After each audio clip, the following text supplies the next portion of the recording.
अऊज़ु बिल्लाहि मिनश्शैतानिर रजीम बिस्मिल्लाहिर्रहमानिर रहीम इज़ा जाअ नस्रुल्लाहि वल फ़त्ह व रअयतन नास यदखुलून फ़ी दीनिल्लाहि अफ़वाजा फ़सब्बिह बिहम्दि रब्बिका वस्तग़फ़िर इन्नहु कान तव्वाबा सदक़ल्लाहुल अज़ीम।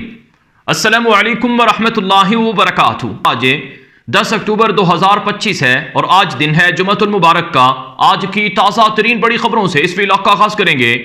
सबसे पहले हेडलाइंस आपके सामने रखेंगे।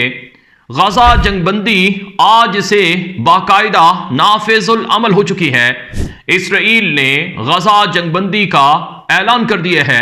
इसराइली फौजें गजा से निकल रही हैं, लेकिन इसराइली वज़ीर आज़म ने एक मर्तबा फिर हठ धर्मी का ऐलान किया है और कहा है कि हम दोबारा जंग करेंगे अगर हमास ने असलहा ना फेंका और हमास गजा से ना निकला।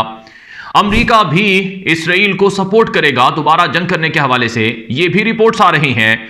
दूसरी तरफ गजा के लोग अपने घरों की तरफ लौट रहे हैं।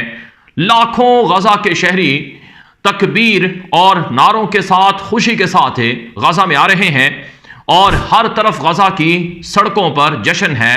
लेकिन जो तबाही और बर्बादी हुई है इसको संभालना बहुत मुश्किल है। इसके साथ साथ तुर्क फौज भी और दीगर मुल्कों की फौजें भी गजा आ रही हैं और इमदादी टीमें भी गजा दाखिल हो रही हैं। मैं आपको ताज़ा तरीन गजा की सूरत हाल बताऊंगा। इससे पहले कि खबरों का बाकायदा आगाज़ करूं, आपसे गुजारिश है अगर आप इस चैनल पर नए हैं तो लास्ट में सब्सक्राइब कर लें। इस वीडियो को आगे नशर किया करें। बहुत से लोग ये वीडियोस देखना चाहते हैं और मालूमात हासिल करना चाहते हैं, आप उन तक ये मालूमात पहुंचा सकते हैं। आगाज़ करेंगे। आज की सबसे बड़ी खबर है कि इसराइली फौज की तरफ से बाकायदा ऑफिशियली ऐलान कर दिया गया है कि हम ट्रंप के मंसूबे के मुताबिक फेज़ 1 में अपनी फौजें गजा के 50% से ज़्यादा इलाकों से निकाल चुके हैं। बाकायदा इसराइली फौजियों के इनखला की वीडियोस फुटेजेस भी सामने आई हैं। इसराइली टैंकों को गजा से निकलते हुए दिखाया गया है। इसराइली फौजी गाड़ियों को गजा से निकलते हुए दिखाया गया है। इसराइली फौजियों को बाकायदा गजा से इनखला करते हुए दिखाया गया है।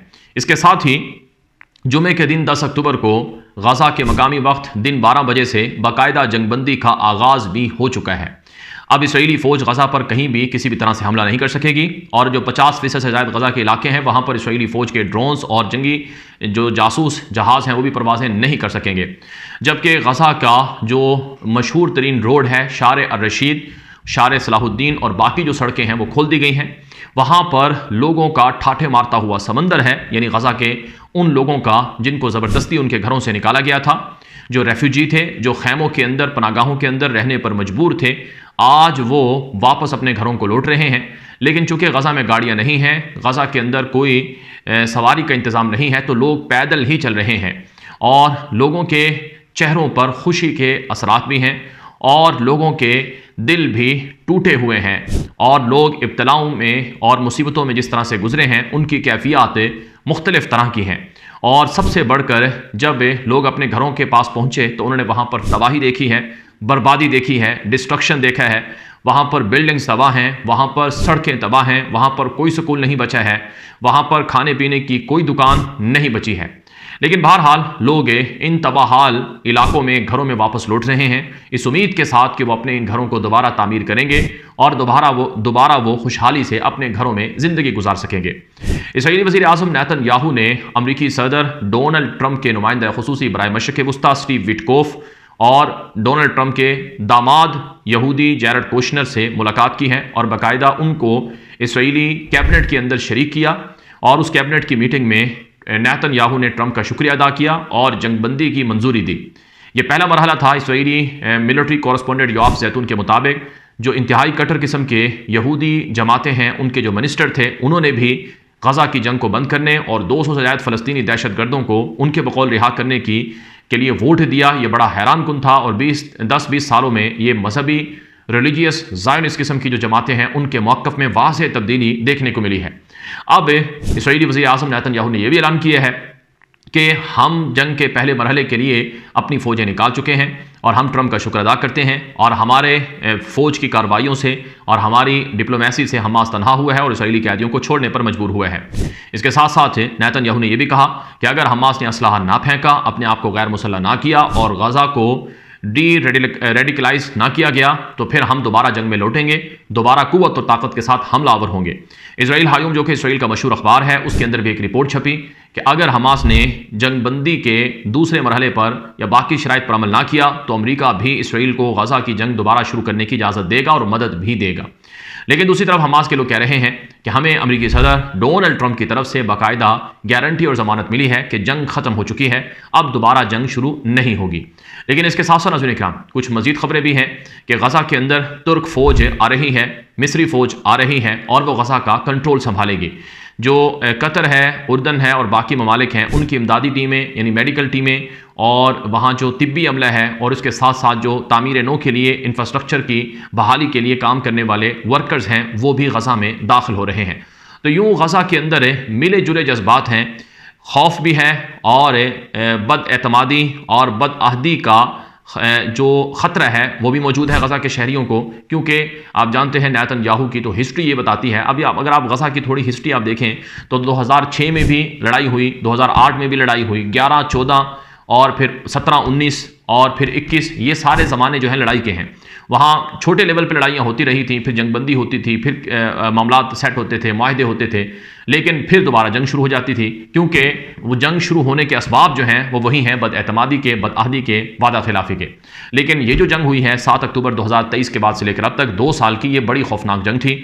इस जंग में गजा के लोगों ने बहुत भारी कीमत अदा की है। गजा शहर ने, गजा के पूरे रकबे ने, 365 किलोमीटर का जो रकबा है गजा का, उसने पूरी कीमत अदा की है और इसमें भी कोई शक नहीं है कि इसकी भारी कीमत इसराइल ने भी अदा की है। उनके हज़ारों फौजी मारे गए हैं और ज़ख्मी हुए हैं, डिसेबल हुए हैं, लापता हुए हैं, मेंटली तौर पर PTSD नामी जो जहनी बीमारियां हैं उनका शिकार हुए हैं और बिलियंस ऑफ डॉलर इस जंग में इसराइल के खर्च हुए हैं। सिर्फ अमेरिका ने 33 अरब डॉलर इस जंग में लगाया है 2 सालों में, तो आप तसव्वुर कर सकते हैं कि इसराइल का अपना कितना नुकसान हुआ होगा। बहरहाल ने कहा पूरी दुनिया में इस जंग के बंद होने और इस जंग की वजह से जो बदतरीन किस्म का इंसानी अलमिया था और जो गजा के अंदर लोगों की ज़िंदगियाँ तबाह की जा रही थी, भूख से लोगों को मारा जा रहा था, मुहासरा करके लोगों को मारा जा रहा था, इसके खात्मे पर पूरी दुनिया के अंदर एक तरह से जश्न है या खुशी है और खुशी का इजहार है और गजा के लोग भी इसका इजहार कर रहे हैं और इसको अप्रिशिएट भी किया जा रहा है। लेकिन यहाँ पर एक बड़ी दिलचस्प बात है कि अमेरिकी सदर ट्रंप गजा की जंग को बंद करवा के इनाम जीतना चाहता था नोबेल का।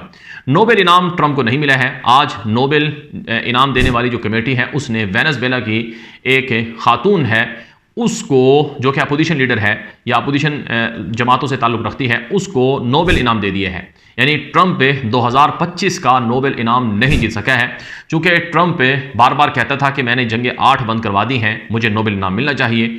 और ट्रंप की हुकूमत में एडमिनिस्ट्रेशन जो है उसमें लॉबिंग भी नॉर्वे की जो नोबेल इनाम देने वाली कमेटी है उसके खिलाफ सामने आई थी।